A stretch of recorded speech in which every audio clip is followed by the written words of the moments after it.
When someone drops a wrench on a concrete floor, we're not likely to mistake its sound for that of a baseball bat hitting the floor. This is because the two objects vibrate differently when they strike the floor. Tap a wrench or a baseball bat, and the vibrations of each are different from the vibrations of other objects. Any object composed of an elastic material, when disturbed, will vibrate at its own special set of frequencies, which together form its unique sound. Some objects, like bells and tuning forks, vibrate predominantly at one frequency, called natural frequency. The natural frequency depends on such factors as the elasticity and shape of the object. Interestingly, most things from planets to atoms and almost everything in between have a springiness to them and vibrate at one or more natural frequencies. Musical instruments all have natural frequencies. A piano with its 88 strings has 88 different natural frequencies. The natural frequency for a cello or a guitar depends on where the player's fingers are placed. A full and pleasing musical note has other frequencies called harmonics, added to the natural frequency. When an object is forced to vibrate and the frequency of the applied force matches the object's natural frequency, a dramatic increase in amplitude occurs. This phenomenon is called resonance. Literally, resonance means resounding or sounding again. Putty doesn't resonate because it isn't elastic. That is, it doesn't rebound when tapped or squeezed.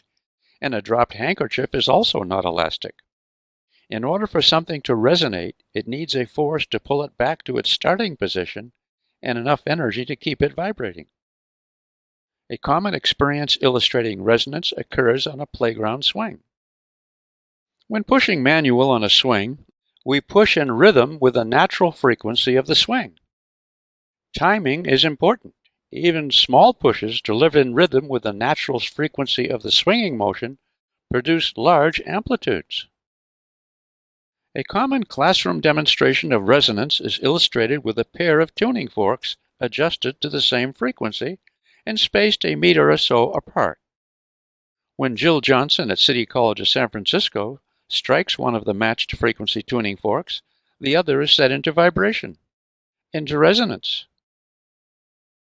When a series of sound waves impinge from one fork to the other, each compression gives the prong of the fork a tiny push.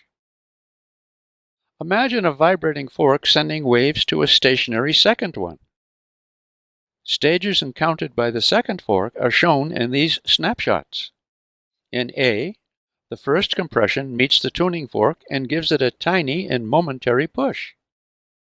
In B, the fork bends, and in C, returns to its original position just at the time a rarefaction arrives, and in D, overshoots in the opposite direction. Just when the fork returns to its initial position, E, the next compression arrives to repeat the cycle. Now it bends farther because it's moving. The motion of this second fork is often called a sympathetic vibration. If the forks are not adjusted for matched frequencies, the timing of pushes is off and resonance will not occur. When you tune a radio, you are similarly adjusting the natural frequency of the electronics to match one of the many incoming surrounding signals. The set then resonates to one station at a time instead of playing all stations at once.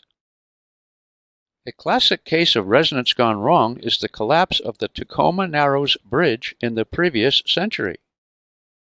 Wind-generated resonance brought the bridge crashing into the river beneath. Its replacement, with structural changes, takes its place and stands today in the state of Washington. The effects of resonance are all around us. Resonance underscores not only the sound of music, but the color of autumn leaves, the motion of ocean waves and ocean tides, and the operation of lasers, and a vast multitude of phenomena that add to the beauty of the world. I want to leave you with a question. Why will a struck tuning fork sound louder when its bottom is held against a table? Until next time, good resonance.